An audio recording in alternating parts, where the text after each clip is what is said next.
Hello and welcome to EarthStar Talk, episode 16. Today we are exploring questions from the EarthStar Talk group on Facebook, and a lot of people have sent some questions in. One is from Daniel Hall. Why do some souls return as ghosts and some not? Well, Danielle, it is not necessarily that they return, but that essence of their soul is left behind and attached or imprinted into a scenario. For example, we have to understand that our soul is a multidimensional being or a multidimensional existence.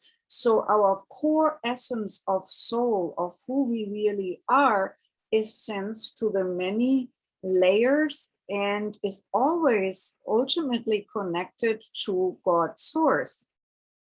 If it says, for example, in the Bible that we are created in God's image and God is eternal or source is eternal, then we are also eternal in that essence. And that means that we are always connected to prime creator, source, or God.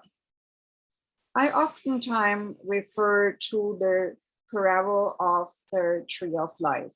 The eternal fruit and flower symbolizes the eternity of soul, always connected to source.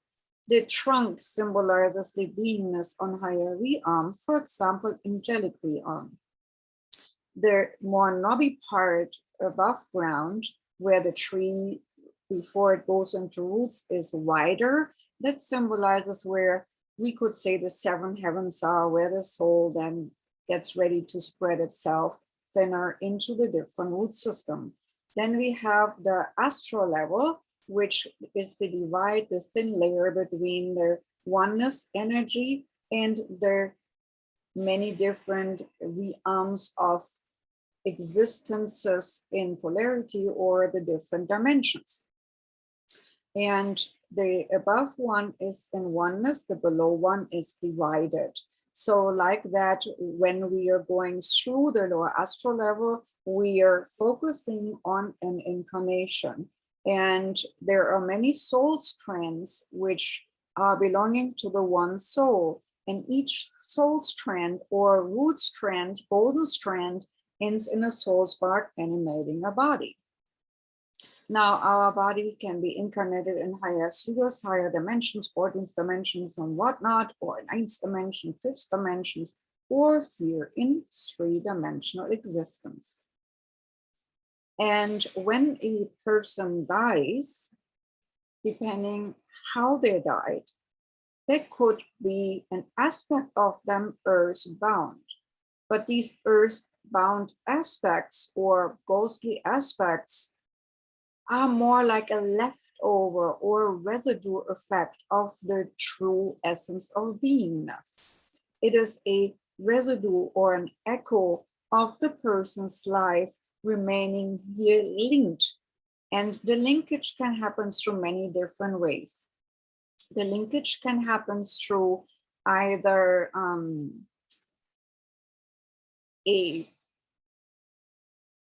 let's say, a chair a person has been always sitting on. And maybe the chair was imprinted by the person's desperation because they couldn't get up.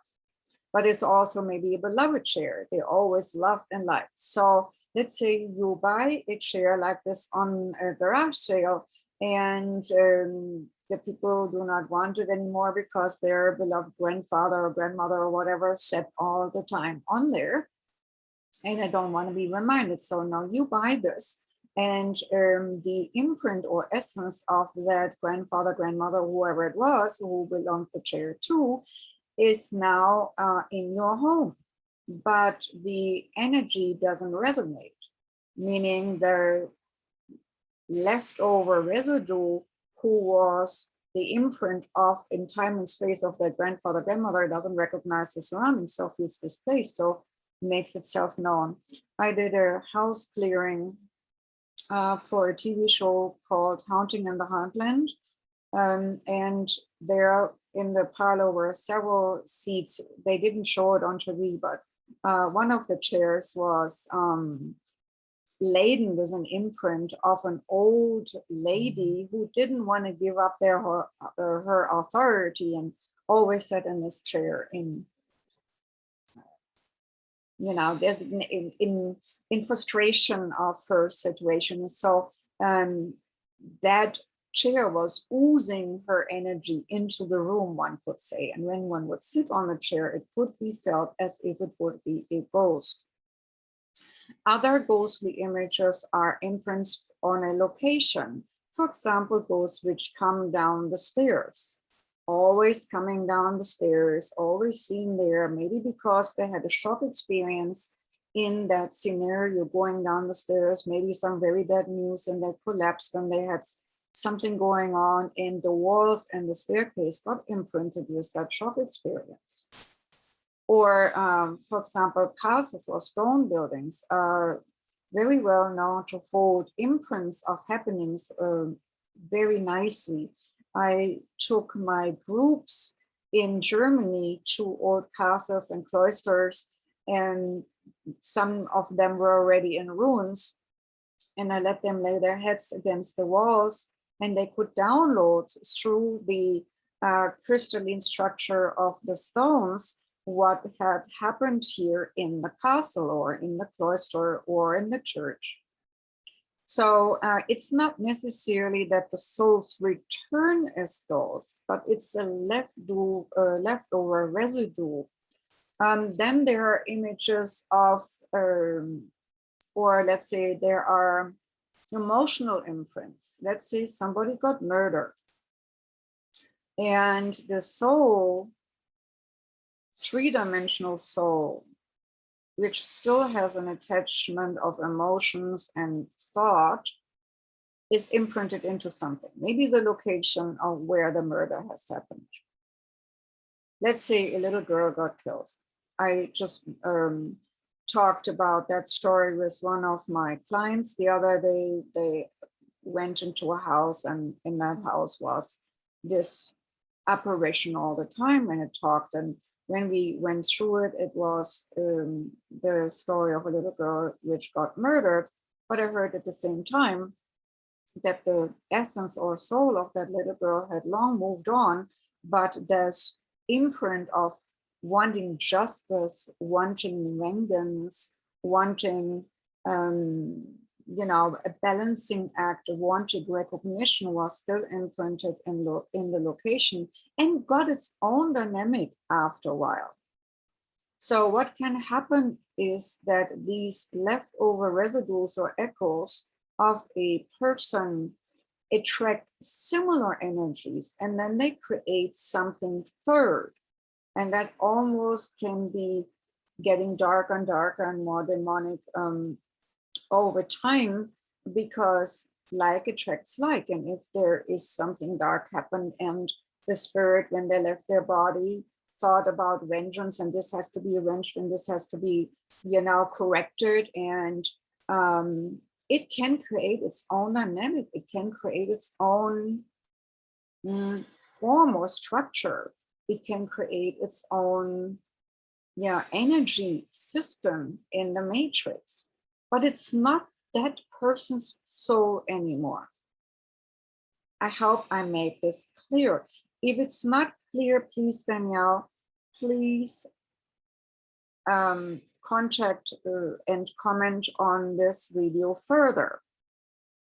But it is a residue. And when we have a linkage, for example, if it's a haunting about us personally, then we have to ask ourselves, what linkage do we have to that event, to that person? What did we not want to let go of? What do we not want to relinquish to a higher order so that we are haunted by something? It is always a key lock principle in all hauntings, whether it's a key lock principle in an object or key lock principle in a location or key lock principle within ourselves. Okay, then next one is by Julian Salt. Will China have or find retribution for the COVID and so on? Well, this is a very intense matter. And before I go into that, I want to remind everyone that we should look not into polarity necessarily, but into oneness. This is a theater play of life. And in this theater play of life, we have positive and negative traits and positive and negative happenings. We as soul, believe it or not, signed up for participating in this time and life, in this coordinates and time of space. So we wanted to see how this polarity entanglement with US and China and whatnot worked out. But in the bigger scheme of things, I can tell you and assure you that cause and effect is always in balance. I always say the example of past lives. If a soul would like to explore how it feels to be a murderer, that same soul would have to explore how it is to be murdered. If a person does very bad deeds in full intention, that person who intentionally created these bad deeds will be the recipient of similar bad deeds along the lines. It might not always be seen in this one lifetime. We have to understand that there are many lifetimes which are all ultimately happening at the same time, are working out and balancing out. So God, Source, Prime Creator, is a just beingness in balance. And in this balance, there will be justice. But we might not experience it in a lifetime, or we might not see it as we wish to see it. So I would say whether China would see retributions in regard of COVID, or whoever created this crossbreed of a virus, they will have their retribution, I can assure you. When and how is not up to me to decide. Let's give that over to the higher order, because there is a higher order. But the biggest of all things is love, because nothing can really withstand the energy of love. Even the darkest darkness is only condensed light. And yes, there are ruthless things happening on this planet. And yes, it can get very rough to the point that we ask ourselves, what in the world were we thinking to incarnate at this sort of time where chaos reigns and so on? But when we're open enough to go and look for the bigger picture, then it will become a little bit easier to function in this three-dimensional polarity aspect. And that's where I use the second parabola of the pyramid effect. When we look at the pyramid and we stand on the top or on the bottom of a pyramid, on the very right, let's say, put the positive charge. On the very left, we put, let's say, the negative charge. And the positive charge and the negative charge seem to be very distant from each other. Now let's climb the pyramid slowly and steadily. What happens as we're going to the oneness point, as we're going to where everything connects? The charge of positive and negative come closer to each other, and the pendulum swing is less between the two. And then when we go to the top of the pyramid, we see the bigger picture. We see in the distance how everything is connected in the city wherever the pyramid is built as a symbol. Or we see from a higher ground. I mean, you cannot deny that, and we see things from a higher ground, we see more, right?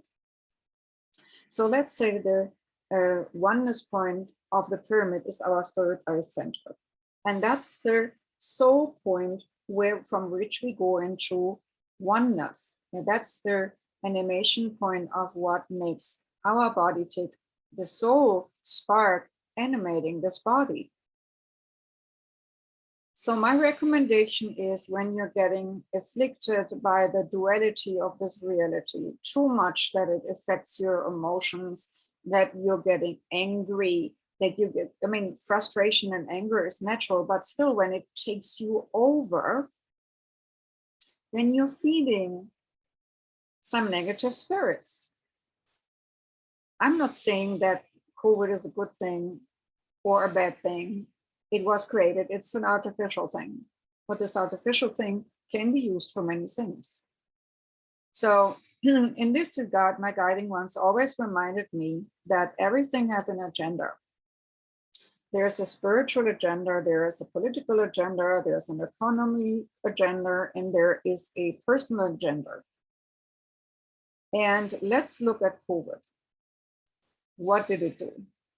On a spiritual agenda, it made us aware that we not necessarily have to follow the rat race of big, long commutes. We were made to stay put. We realized, wow, it's a kind of nice to work from home. So we don't have to lose energy to traffic jams and time as well. We have more time for ourselves. And then also pollution. Remember that dolphins were swimming back in the canals of Venice, or that there was no smog over the Chinese cities or other big cities, also in India and so on. A lot of pollution was decimated. So it showed us that we could do with less pollution if we wanted to. And then because of the restructuring of work, a lot of people were going within themselves and thinking, oh my God, I went to a job 9 to 5, which really didn't fulfill me. What else could I do which might fulfill me more?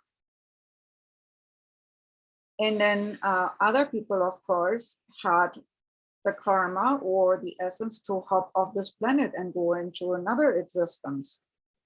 Of course, when we lose a loved one, that's not very nice. But the crossed over loved one goes definitely to a place of beauty and oneness and bliss. Very rarely have I seen an incident where a soul got really stuck. Very, very rarely, because maybe an aspect got stuck, but the soul didn't. And then, yes, there were definitely political agendas which pulled the string with some creation like this. I do not believe it was naturally a cross-reference of, this cold and flu scenario, and then with the bat DNA, there is too much which doesn't make sense. And we also have documentations pointing it to certain laboratories. But I do not want to be censored here, so I do not explain any further. But yes, there are agendas, but even these agendas will be coming into a balancing point. What I want to say, though, is that it is very obvious that our reality goes into two different existences.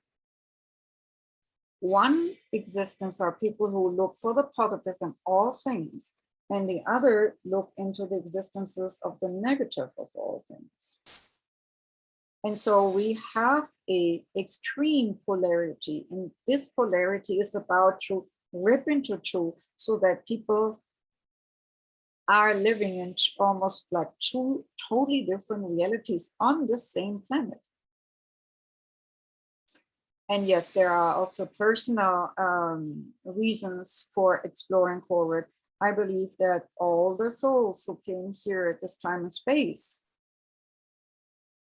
came here to create something new. And that's why we have so much chaos before there is a new order.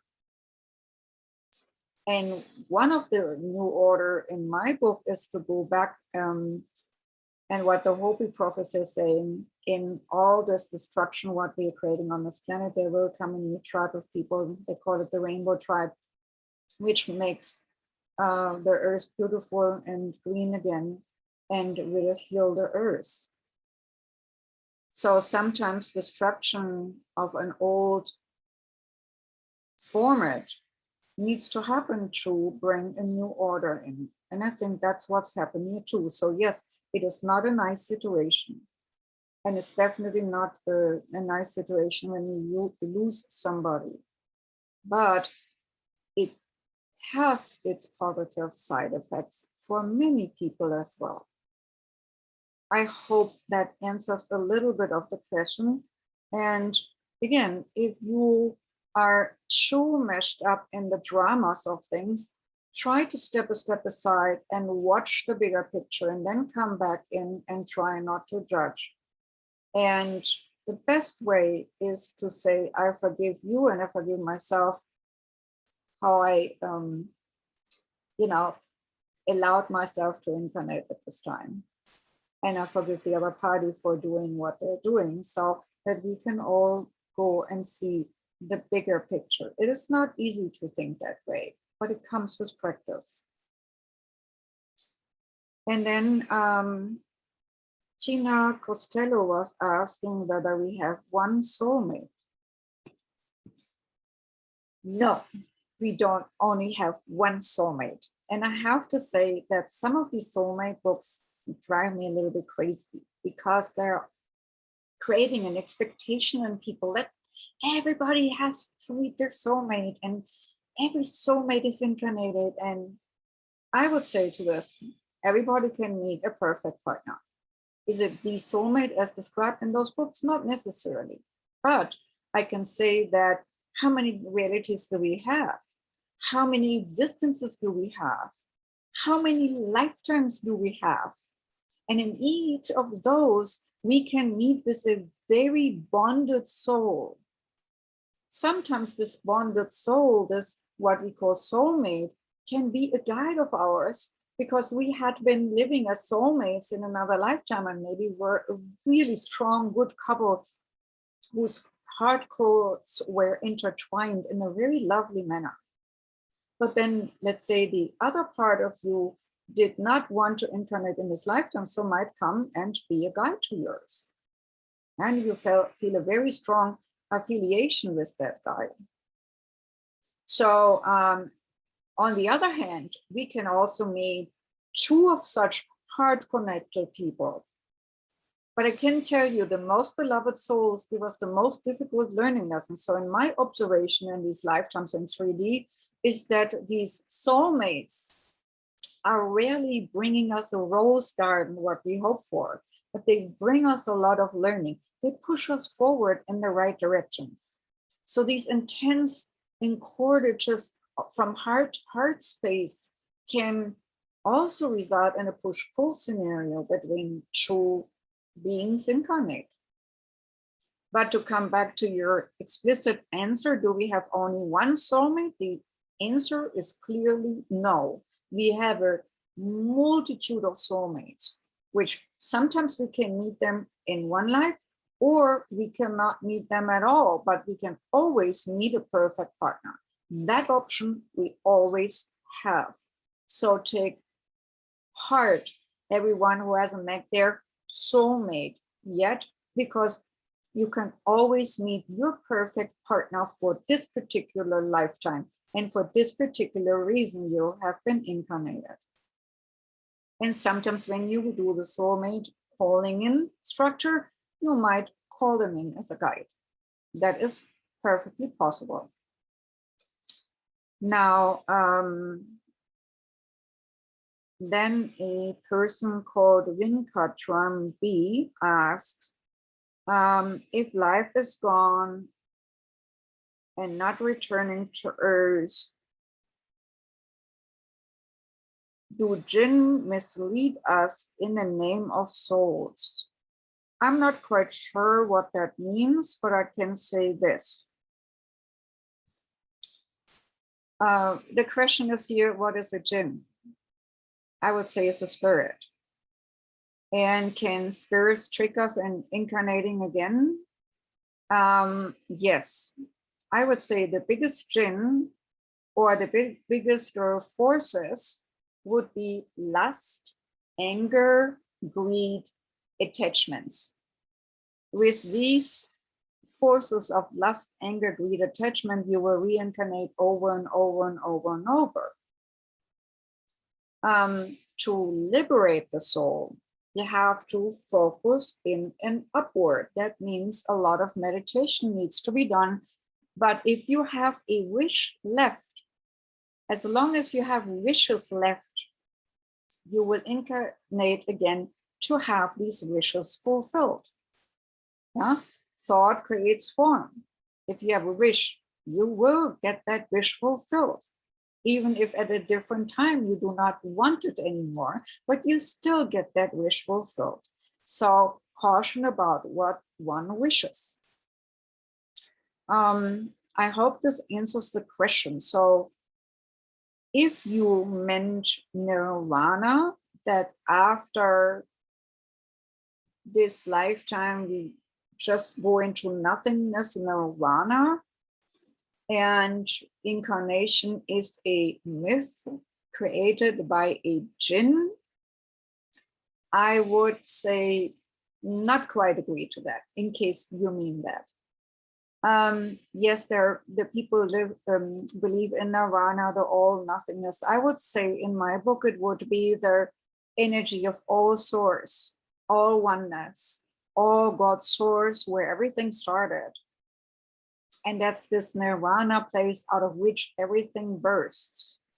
But I have to say that we definitely have many lifetimes, because if that would not be the case, I couldn't have remembered as a tiny little child how it was to wake up at the Ganges River as a beggar at sunrise and hear the bellows of the holy cows and all this sort of thing. And how it was to be burned by helping horses coming out of a burning stable, or how it was in many different lifetimes, many different existences. I could have known all these things, or I would have had a very tremendous imagination to make all these things up in one split second. But maybe as time and space doesn't exist, I did. At least one time I sold it for sure, because I have these experiences and I can tell the tale about them. So coming back to your question, Windcard charm, I would say the jinns who hold us back from not reincarnating are lust, anger, greed, and attachment. And those are the jinns in my book. So to me, if we ask about what soul means, soul is the essence which emanates from God's source oneness, with the golden light and the golden strands coming down and incarnating and creating form, condensing itself into a denser and denser form until it reincarnates you in 3D, in an artificial matrix of reality, which we have power to change, but certain things are destined because of the cause and effect balancing act. All right. Then another lady, Marcia Toulouse, was asking, what is the best way to contact ancestors? Well, it depends on what purpose. If you want to connect to ancestors to ask them a question about your heritage, you might use this formula of how to meet your guides, guardians, and crossover loved ones, and put shares out directly for your ancestors. I think I put a link to the class, How to Meet Your Guides, Guardians, and Crossover Loved Ones. It is also available in a self-study class. Only that you use then the chairs with name tags if you know these ancestors. If you do not know these ancestors, there are meditation possibilities where you just sit still in the golden light and ask to be connected to your ancestors, maybe first of the father's lineage, or then first of the mother's lineage. And Just let information come forth. Do not judge anything which comes. Just let it flow in. Whatever names come, whatever places come, whatever feelings come, whatever sensations come, write it down after that meditation. And you give the direction of meditation. That means you ask before you meditate to please get information on any ancestors who want to give information from mother's or father's lineage. That would be a possibility. Or otherwise, as I said, the How to Meet Your Guides, Guardians, and Cross Over Loved Ones self-study class. All right. This is it for now. Episode 16, answering some questions. There will be more to come. Have a wonderful day. And thank you for tuning in to your spirit connection. Bye-bye.